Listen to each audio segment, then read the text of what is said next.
അത് നീ ഇന്ന് പണിക്ക് പോയിട്ടില്ല? ഇന്ന് പോയിട്ടില്ല, ഞാൻ കുറച്ച് ദിവസമായി പോകാതെ.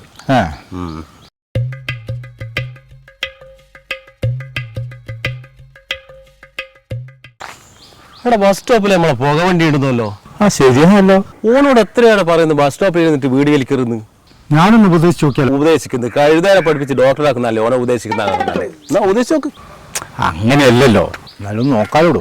എന്റെ ഏട്ടൻ മൂപ്പർ ഇത് എന്തൊരു ബലിയാണ്. ഇതെല്ലാം ഇങ്ങനെ വലിച്ചിട്ടതാ. നിങ്ങളെ അവസാന ബലിയ ഇത്. വെറുതെ അല്ല നാട്ടുകാർ നിങ്ങളെ പുക വണ്ടി എന്ന് വിളിക്കുന്നത്. നിങ്ങൾ ഇത് കണ്ട നല്ല ഫോട്ടോല്ലേ? ഫോട്ടോ എല്ലാം നല്ല തന്നെയാണ്. ഇത് ക്യാൻസർ വന്നിട്ടാകുമ്പോഴുള്ള ഫോട്ടോ അറിയാം. എൻ്റെ ജിത്തു, ഈ ക്യാൻസർ വരുന്നത് ഈ സിഗരറ്റും പിടിയും വലിച്ചിട്ടാ. നമ്മുടെ നാട്ടിലെ കുമാരാട്ടെ സിഗരറ്റും വലിക്കൂല, പിടിയും വലിക്കൂല. എത്ര കാലമായി ഇപ്പോൾ ഹോസ്പിറ്റലിൽ ക്യാൻസർ വന്നിട്ട്? നിങ്ങളിങ്ങനെ തന്നെ ആയൊന്നും പറയണ്ട. നിങ്ങൾക്ക് ഇത് വലിക്കാൻ തോന്നുന്ന സമയത്ത് കുറച്ച് ജീരകം ഉണ്ടെങ്കിൽ അത് കഴിക്കാം.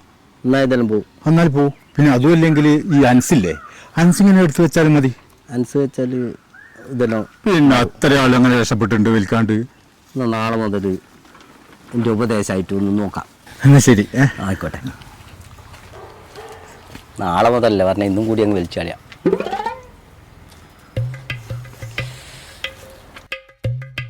ഈ ഫോട്ടോ കണ്ടാ?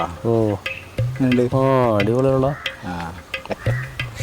എടാ, നമ്മളെ പുകവണ്ടിയല്ലേ വരുന്നത്? ഇതിന്റെ ഉപദേശം കേട്ട് നന്നായി തോന്നല്ലോ. എടാ, നിനക്കല്ലേ എന്നെ വിലയില്ലാണ്ടുള്ളൂ. ഉപദേശിക്കേണ്ടവരെ ഉപദേശിച്ചാൽ എന്തായാലും നന്നാവും. എന്തല്ല ജിത്തു, ആ സുഖം തന്നെ. പണിക്കൊന്നും പോയില്ലേ? ഇന്ന് ലീവേനപ്പാ. അല്ല, നിങ്ങൾ കുറേ കാലം കണ്ടിട്ട് എൻ്റെ ഉപദേശം കേട്ടിട്ട് നിങ്ങൾ നന്നായ. അതെ, ഇനി ഉപദേശിച്ച സിഗരറ്റ് വലി നിർത്താനല്ലേ? സിഗരറ്റ് വലി നിർത്താനും പറ്റിയില്ല. അതിൻ്റെ കൂടി എന്തോ സാധനം പറഞ്ഞിട്ടില്ലേ, അനസ്, അതും കൂടി ഇപ്പോൾ കൂടി. നല്ല സുഖമായി ഇപ്പോൾ. എൻ്റെ പുകവണ്ടി ഇപ്പം എന്തായി?